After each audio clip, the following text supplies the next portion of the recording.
Hello guys, welcome back to my channel. আজকে আমার recipe বেগুন দিয়ে মাছের তেল ভাজা। তেলটা কিন্তু একদম ফ্রেশ কাতলা মাছের ছিল। প্রথমে একটা বেগুনকে ছোট ছোট পিস করে কেটে নেব। আর লাগবে একটা পেঁয়াজ, 3 থেকে 4টে রসুন কুচি আর কাঁচা লঙ্কা। সবগুলোকেই দেখো আমি একদম ছোট ছোট করে কেটে নিয়েছি।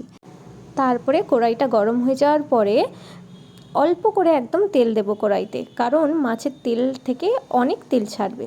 তারপরে তেলটা গরম হয়ে যাওয়ার পরে রসুন কুচি আর লঙ্কা কুচি দিয়ে দিলাম।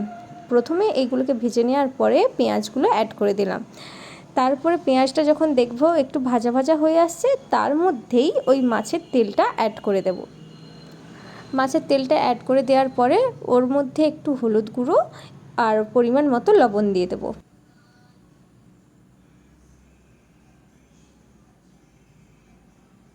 মাছের তেলটা একটু ভেজে নেওয়ার পরে ওর মধ্যে যে আগে থেকে কেটে রেখেছিলাম বেগুনগুলো, ওগুলো অ্যাড করে দিলাম। গ্যাসের ফ্লেমটা কিন্তু একদম লো টু মিডিয়াম রেখেছিলাম। তারপর মাঝে মাঝে খুন্তিটা দিয়ে একটু কড়াটা নাড়িয়ে নিচ্ছিলাম, যাতে নিচে যেন না লেগে যায়।